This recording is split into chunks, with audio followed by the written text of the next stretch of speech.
Léros, cette petite île de l'archipel du Dodécanèse en Grèce, est considérée avec la Normandie comme l'un des plus grands cimetières d'épaves de la Seconde Guerre mondiale. Il y a tellement d'épaves dans ces eaux qu'on est déjà en train de réfléchir à notre prochaine expédition. Après les Italiens et les Britanniques, ce sont les Allemands qui ont occupé l'île. Une invasion qui a laissé des traces et pas seulement sous l'eau. Aujourd'hui, les particuliers ne cessent de découvrir de nouvelles reliques de guerre chez eux. C'est un habitant de Drimona qui a trouvé ça chez lui. Il m'a appelé et on l'a transporté jusqu'ici dans un véhicule de la municipalité. 80 ans après la fin du conflit, le passé refait surface sur l'île de Léros.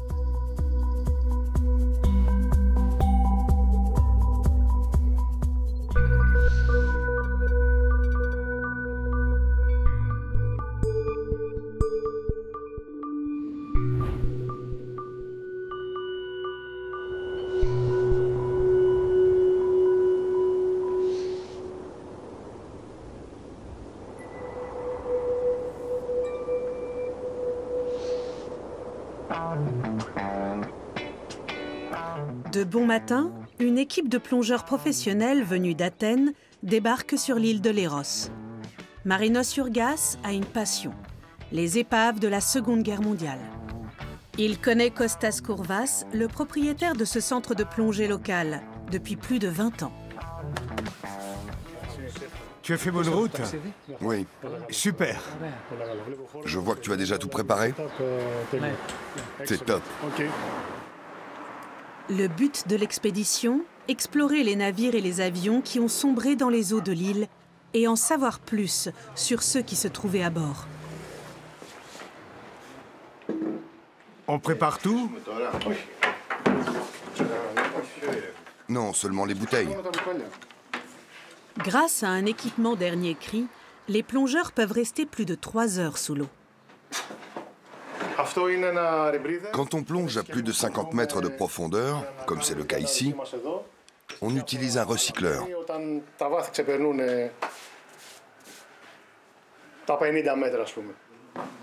Dernière mise au point avant la plongée. On va partir d'ici et aller jusque-là. Entendu.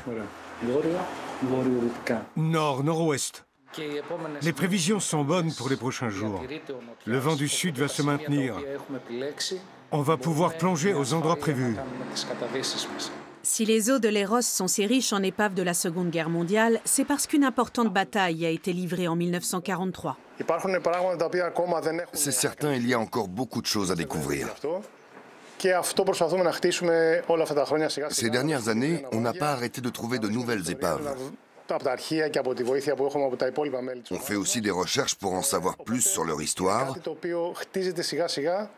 Et pièce par pièce, on reconstitue le puzzle de cette bataille, qui a eu lieu il y a 82 ans.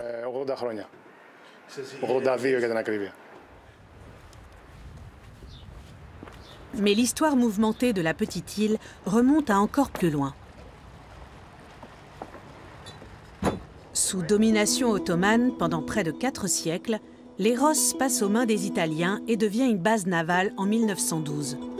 Lorsqu'en 1943, les troupes de Mussolini sont défaites par les Alliés et signent un armistice, les Britanniques viennent renforcer la défense de l'île.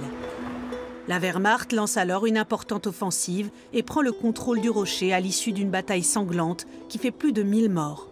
Près de 8000 soldats des forces assiégées sont faits prisonniers.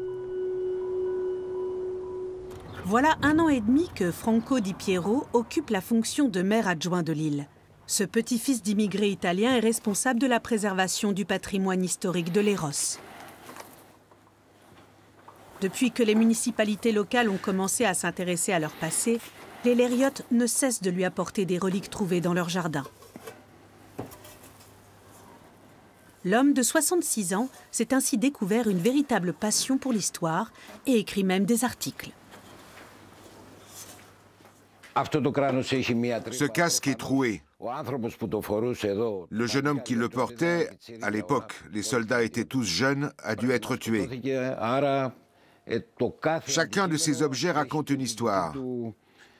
Comme ça m'intéresse beaucoup, je fais des recherches. Longtemps, l'ombre de la Seconde Guerre mondiale a plané sur les Rosses, sans que ses habitants se penchent vraiment sur le sujet. Aujourd'hui, Franco sillonne l'île pour interroger les derniers témoins de cette période. Partout sur l'affleurement rocheux, la guerre se rappelle au bon souvenir du visiteur.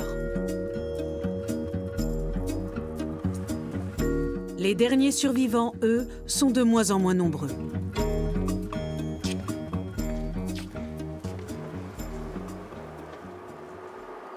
Aujourd'hui âgé de 92 ans, Nicolas était enfant lors de l'offensive allemande, mais il s'en souvient comme si c'était hier. Il conduit Franco à l'endroit où sa famille et d'autres villageois se sont cachés pendant les bombardements. Opa.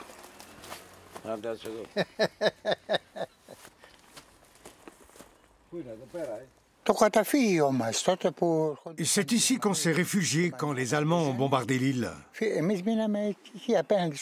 y avait des gens de tout le village et on a passé un certain temps dans cet abri. Il y en avait un ici, un là-bas, et plein d'autres dans le village. Ils nous ont bombardés pendant 45 jours. Après avoir conquis l'île, les troupes allemandes ont enterré les morts à 2 pas du village. Leurs ossements ont été retrouvés à l'occasion de travaux.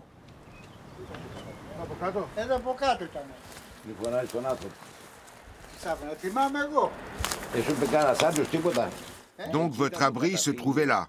Et ils ont enterré les corps ici. Oui, ici. Ils ont rassemblé les adultes et les enfants dans la rue et ils nous ont alignés. Nous, on était petits et on pleurait. Mais ils ne nous ont rien fait et on est retourné se cacher.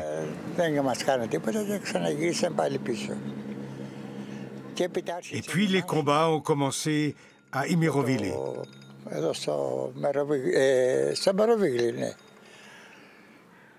Il y a eu beaucoup de morts.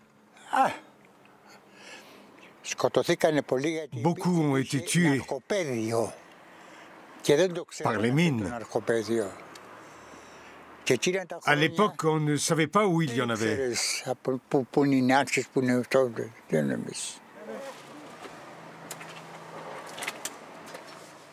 Les Rosses comptent aujourd'hui près de 8000 habitants. À la fin de la guerre, seules 3 familles italiennes sont restées sur l'île. Parmi elles, les parents de Franco. Originaire de Vérone, son grand-père était arrivé ici dans les années 1920.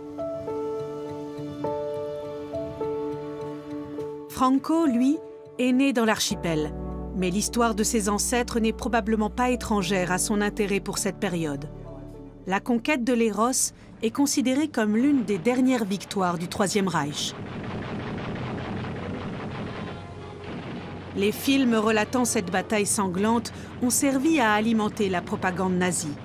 Les Allemands ont gardé le contrôle de l'île jusqu'à la fin de la guerre, en 1945.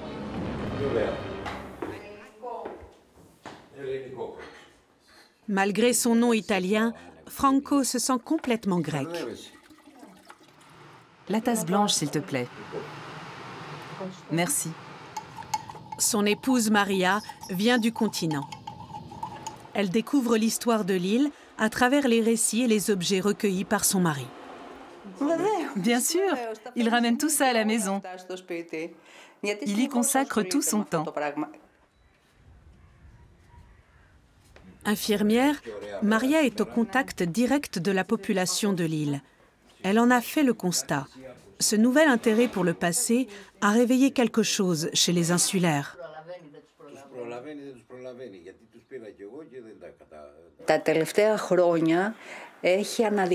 Ces dernières années, On a fait beaucoup de recherches sur le passé de l'île. Et mes collègues ou les personnes que je côtoie s'en réjouissent. Leur île prend une nouvelle dimension. C'est devenu un lieu historique. Franco publie régulièrement le résultat de ses recherches sur les réseaux sociaux et s'est lancé dans la rédaction d'un livre sur l'histoire de l'île. Le maire adjoint compte également parmi les interlocuteurs privilégiés de Marinos. Contrairement à ce que l'on pouvait observer dans d'autres pays du bassin méditerranéen, l'exploration d'épaves de la Seconde Guerre mondiale a longtemps été interdite en Grèce. Aujourd'hui, la réglementation est plus souple. Pour rendre ces trésors immergés accessibles aux plongeurs récréatifs, les autorités de l'île doivent obtenir l'aval d'Athènes. C'est là qu'intervient Franco. Mais avant de faire une demande, il faut en savoir davantage. Il y a certaines épaves qu'on n'arrive pas encore très bien à identifier. Alors on va les explorer. Et si les conditions météo le permettent, on va retourner sur certains sites pour recueillir plus d'informations. Vous avez fait de nouvelles découvertes? Oui. Instructeur de plongée, Marinos finance l'expédition de sa poche. Sa principale préoccupation, documenter les épaves avant que le processus de dégradation ne fasse son œuvre. Il ne faut pas traîner, parce que les épaves se dégradent avec le temps. Plus vite on les explorera, plus on en tirera d'informations.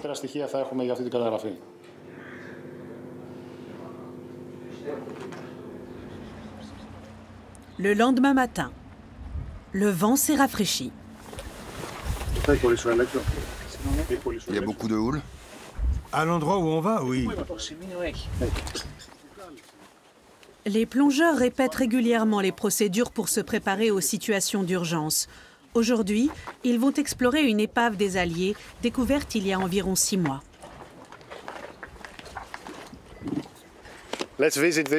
On retourne sur cette épave pour documenter tout ce qui nous paraît intéressant.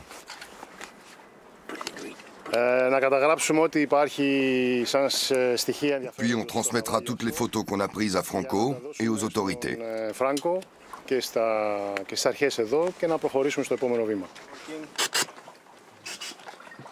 Shut off working. O2 map working. Check. Check. 150 bars of deal. 1260. Le site se trouve à quelques minutes de la côte en bateau. L'exploration des épaves de la Seconde Guerre mondiale s'apparente à une véritable course contre la montre. Avec une salinité moyenne de 38 grammes par litre, 2 fois plus que la mer Baltique, l'eau de la mer Méditerranée est particulièrement corrosive. À la barre aujourd'hui, Irini, la fille de Kostas. Marinos! On est juste au-dessus. Une bouée préalablement mouillée par Kostas marque l'emplacement de l'épave, qui se trouve à 80 mètres de profondeur. Le but de cette plongée est d'identifier le navire.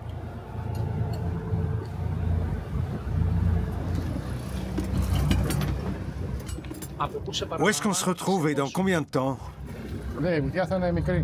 Ce sera pas long. Dans 1 heure environ. Marinos plonge aujourd'hui avec un de ses anciens élèves, Vassilis, qui sera son binôme et s'occupera de photographier l'épave. Sous l'eau, la sécurité est une priorité absolue. Et les plongeurs doivent pouvoir se reposer l'un sur l'autre.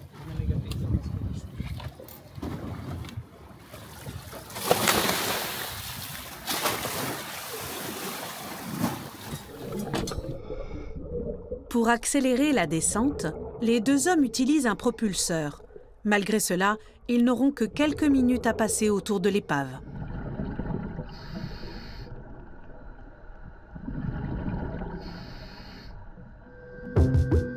Ce que l'on sait, il s'agit d'un navire allié qui transportait des soldats et des munitions vers l'île et qui semble avoir été victime d'une avarie ou d'une intempérie.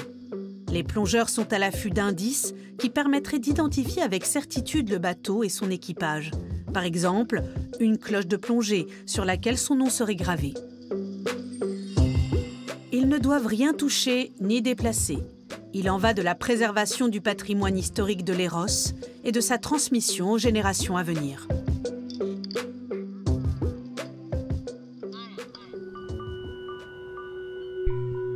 Thanasis Paraponiaris sillonne l'île avec son neveu Georgio, âgé de 9 ans. Enfant, il a lui-même chassé les vestiges de la guerre avec son père. Aujourd'hui, c'est à son tour de partager son savoir. Sur le mont Patella, on trouve les restes d'un important dispositif d'écoute construit par les Italiens dans les années 1930. Une sorte d'ancêtre du radar.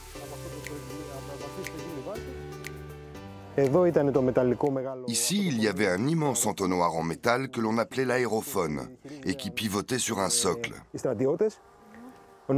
Ce dispositif permettait d'entendre les avions approcher dans toutes les directions.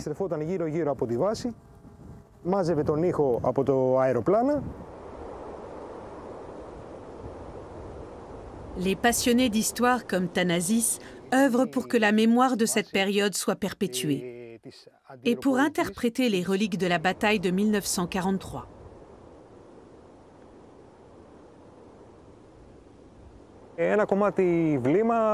C'est un morceau d'obus. Il visait sûrement la fortification. C'est une bombe. Georgio a lui-même déjà trouvé des munitions. Une munition de bazooka. Non, pardon, pas de bazooka, de fusil. À l'école, on a appris qu'il y a eu une bataille contre les Allemands et que les Italiens y ont participé. Si autrefois l'ancienne installation militaire recevait parfois la visite de vétérans, les survivants de l'invasion de Léros sont de plus en plus rares aujourd'hui. Infirmier dans une clinique, Thanasis tient un petit musée dans la vallée.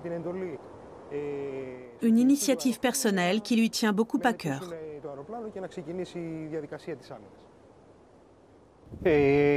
C'est important. Comme mon père avant moi, j'ai été élevé dans l'idée que cette collection, et maintenant ce musée, devait avoir un avenir. Il faut transmettre la mémoire de ces événements. D'ailleurs, ça intéresse beaucoup mon neveu et mes enfants. Maintenant, la question est de savoir qui poursuivra le travail de leur grand-père. Ce père de famille de 42 ans passe le plus clair de ses week-ends à la recherche de reliques du passé. Thanasis fait une pause. Il veut montrer à son neveu les images d'une plongée qu'il a faite avec son père aujourd'hui décédé. Il y a quelques années, les deux hommes ont exploré l'épave d'un bombardier qui s'est par la suite avéré être un avion britannique. Thanasis le sait, certains collectionneurs étrangers seraient prêts à payer cher pour récupérer des reliques de la Seconde Guerre mondiale. Mon père m'a enseigné une règle d'or. Ne jamais vendre le passé de Léros. Aujourd'hui, c'est au tour de Georgio d'être sensibilisé à l'importance de ce patrimoine.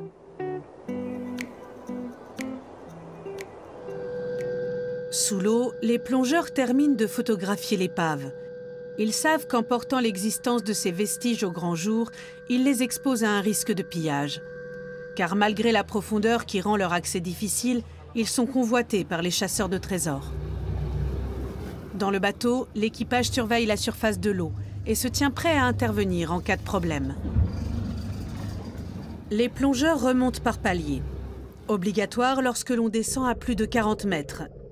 Ces arrêts à différentes profondeurs permettent de décompresser, c'est-à-dire d'éliminer progressivement l'azote absorbé par le corps et de prévenir la formation de bulles gazeuses dans l'organisme.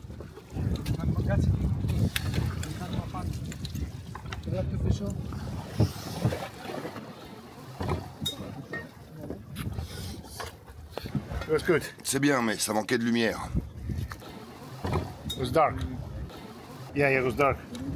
Au début, on n'y voyait rien du tout. On a dû allumer la lampe stroboscopique pour trouver l'épave. Je crois qu'on a réussi à photographier ce qu'on voulait. Au cours des prochains jours, l'équipe analysera les images recueillies et transmettra ses conclusions aux autorités. De l'autre côté de l'île, Franco et Nicolas visitent un ancien cimetière militaire allemand. Malgré les bombardements et les privations, Nicolas ne nourrit aucun ressentiment contre le pays de Goethe. Il y a même vécu 7 ans et garde un bon souvenir de ce séjour. Il y avait une croix ici. Aujourd'hui, il n'y a plus aucune dépouille sous ces pierres tombales. En 1975, le gouvernement fédéral les a fait transférer à Athènes. Dans ce lieu chargé d'histoire, les souvenirs remontent à la surface. Ils ont bombardé toute l'île. Leurs avions sont arrivés par là. Et ils ont largué des bombes dans tous les sens. Dans le port qui se trouve là-bas, ils ont coulé le Motozatera, un navire italien. Ils transportaient des chevaux.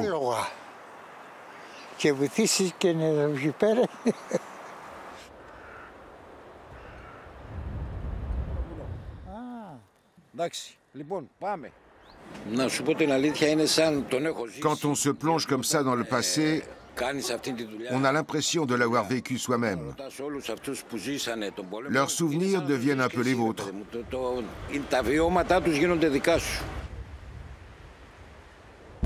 Le musée privé de Thanasis se prépare à l'afflux touristique de l'été. Franco prend plaisir à échanger avec ce passionné d'histoire. Un ami m'a amené ça. D'après lui, c'est une boîte à bijoux. Mais je ne sais pas ce qu'on mettait dedans. Elle ne vient pas d'ici. Elle a probablement été apportée sur l'île par un Allemand. Ici, ce n'était pas des SS. Elle doit venir d'Afrique et elle appartenait sûrement à un parachutiste. Je ne sais pas ce qu'elle contenait, mais en tout cas, elle est bien conservée. Thanasis et son père ont construit de leurs propres mains le bâtiment qui abrite aujourd'hui la collection de reliques. La place commençait à manquer chez eux. J'ai toujours eu cette collection sous les yeux. Quand j'étais petit, ma chambre se trouvait au rez-de-chaussée, à côté de tous ces objets de la Seconde Guerre mondiale. Alors j'y suis habitué. Et puis on a décidé de construire une maison pour accueillir notre musée.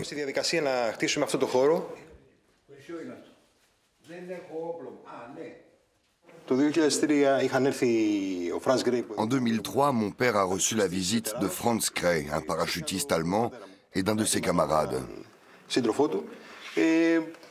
Franz est rentré en Allemagne, mais il est resté en contact avec mon père. Et peu avant sa mort, il a décidé de faire don de certains objets à notre musée. On en a été très honorés. C'est son fils qui nous les a envoyés par la poste. Et parmi eux, il y avait 2 médailles.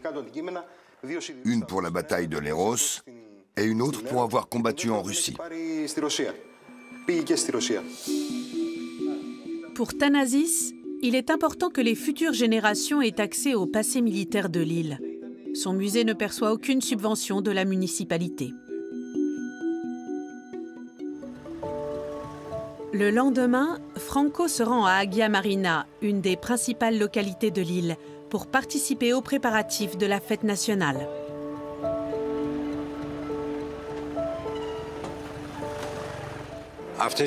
Demain, c'est notre fête nationale. On accroche des drapeaux et toutes sortes de décorations pour célébrer l'indépendance de la Grèce. Le 25 mars ne marque pas la fin de la Seconde Guerre mondiale, mais le début d'une guerre au terme de laquelle le pays s'est libéré de l'emprise ottomane au XIXe siècle. En raison de différends avec la Turquie, la durée du service militaire a été allongée de 3 mois et portée à 1 an dans le pays. Mais Franco se réjouit de cette période de paix prolongée. Je fais partie de la première génération qui n'a jamais connu la guerre. J'ai toujours été libre. La paix, c'est le plus important pour un pays.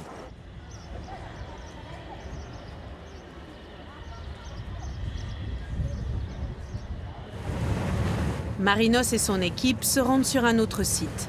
Comme souvent, ce sont des pêcheurs qui les ont informés de la présence d'une épave dans ces eaux. Jette un œil et dis-moi si tu es d'accord.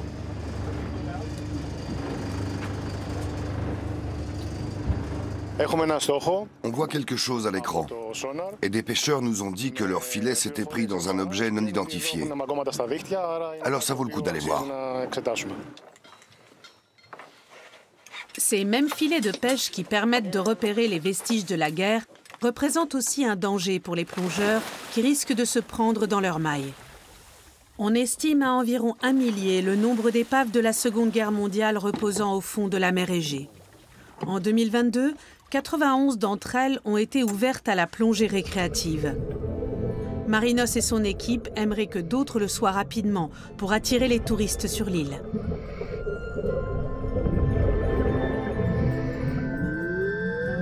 À 77 mètres de profondeur, les contours d'une carcasse se dessinent. Derrière ce rideau de filets de pêche, il est encore difficile de l'identifier.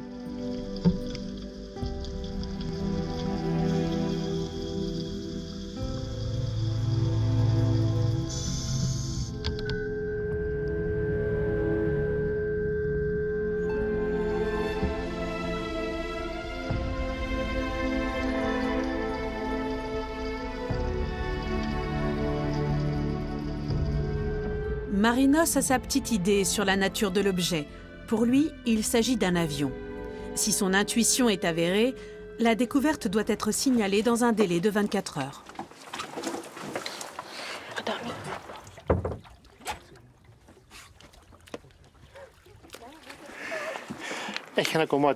Elle est entièrement recouverte de filets.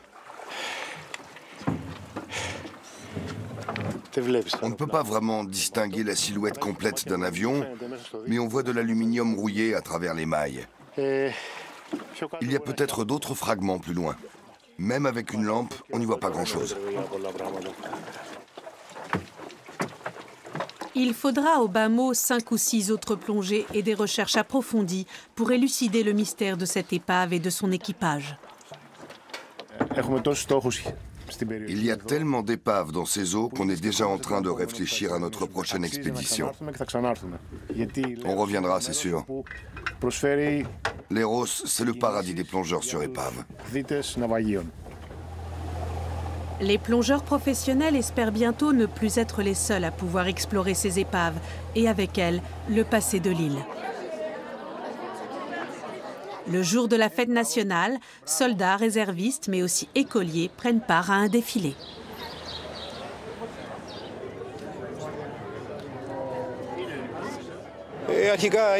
C'est la fête nationale.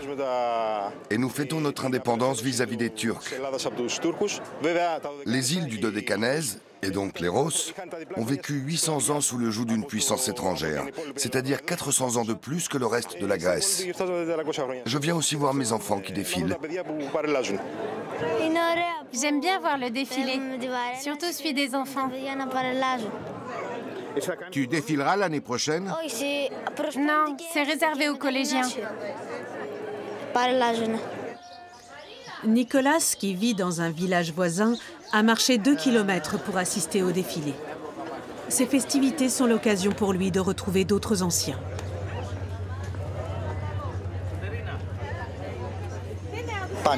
Je ne loupe jamais un défilé. La Grèce est mon pays. Et je viens assister au défilé comme tous les habitants de l'île.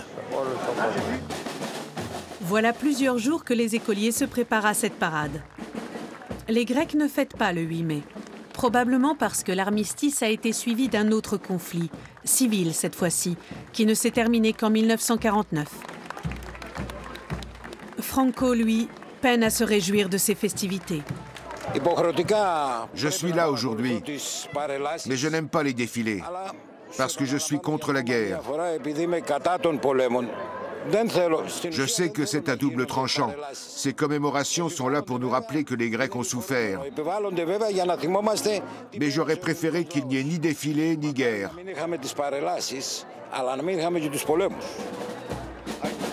Préserver le patrimoine culturel pour mieux comprendre le passé et peut-être en tirer des enseignements. Une nécessité qui ne concerne pas seulement l'île de Leros.